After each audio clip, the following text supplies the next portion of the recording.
All right, hello, introduce yourself. Hi, my name is Chris Womhoff. I'm from Occupy Kalamazoo in Kalamazoo, Michigan.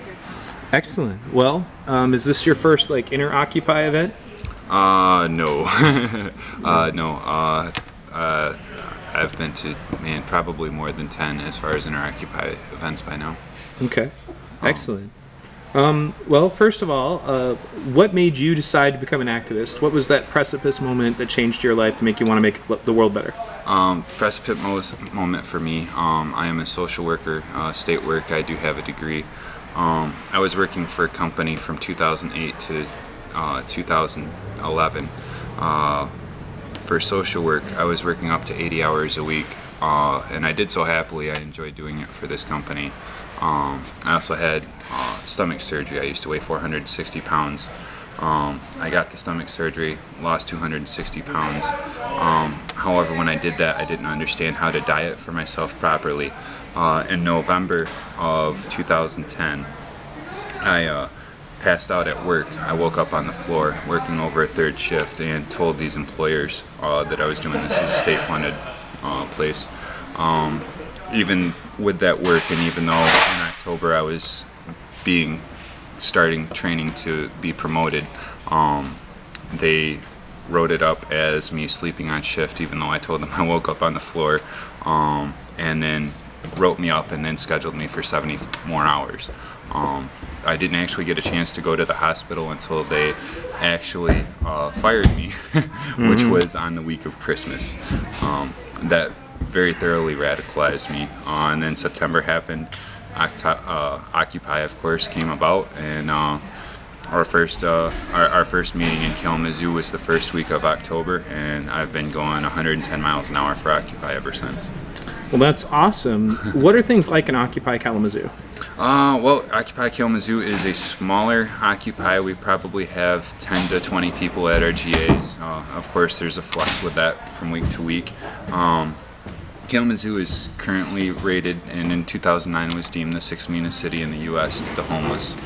So that's one of our big highlight issues, because even that was in 2009 they were given that title, and actually have systematically gotten worse instead of better. They've never really made any proactive steps to fix that.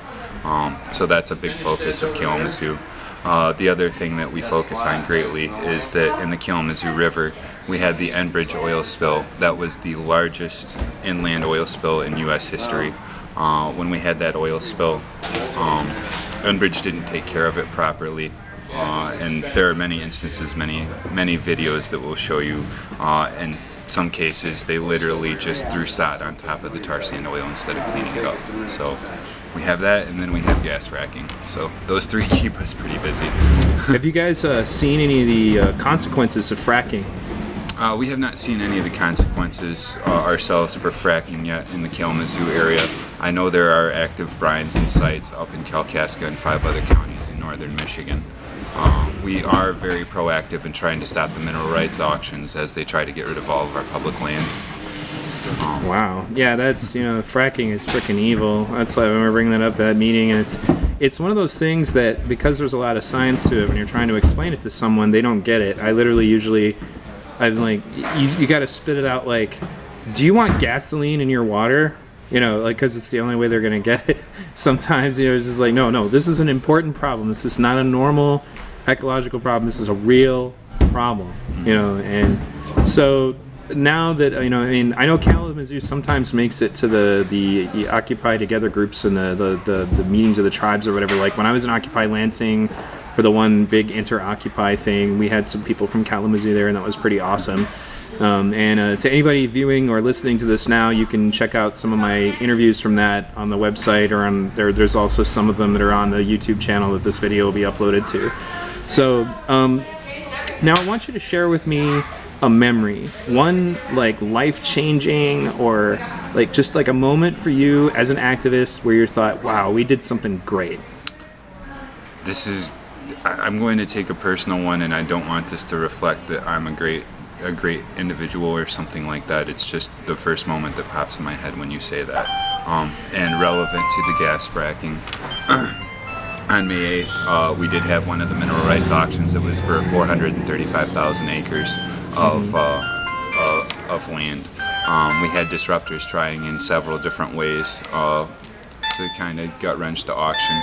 Even though it was a public auction, they weren't letting public people in to vote on the mineral rights.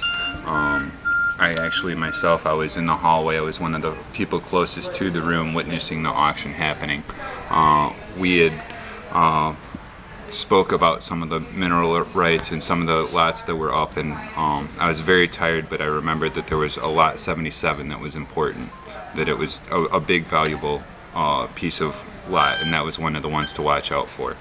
So we get to this point a little bit into the auction. Lot 77 comes up. Some people had tried to disrupt, and some people had tried to just honestly bid the money to keep the property near their land so that it'd be safe from fracking, and they just got overbid by these corporate people. So it went to lot 77, and I kind of did a gut check to myself saying, are you an activist, or are you really doing this, or are you talk? Are you really trying this, or is it bullshit? So I decided that I had to try and do something about it, so I actually took my arm, reached it through the doorway, and started signaling my bidder card. There was actually a DNR official right in front of me that was supposed to be stopping it, but I got my arm through. They picked it up and let me start bidding, and I just started outbidding, and I won lot 77 for $56,000. It was 160 acres.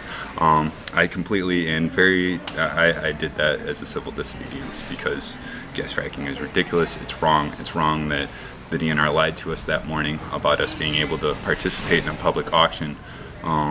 It's wrong that they're doing it in the first place, and that Halliburton law protects gas fracking from all these exemptions saying that it's environmentally safe, when the truth is all they did is just make sure that they couldn't do the paperwork for it. 2005 Energy Policy Act, reference it, look it up, that'll validate what I'm saying. So that was about it. That's a big moment. That's kind of changed my whole life that day. That's awesome. You know, you got to do that thing, and you got to really participate, and obviously you probably brought some seriously negative attention to the problem by doing that. So now, where do you see like the movement going next? I mean, like if you could choose where it would evolve to, or like if there was one thing you could change about the movement right now, what would it be? Well, as we're shooting this, we're winding up the Occupy the Midwest in Detroit, and delightfully, very delightfully, one of the biggest focus and one of the biggest themes about the conversation of where Occupy goes from here is about not focusing so much on a program, on the problem, but proactive steps on how to stop it.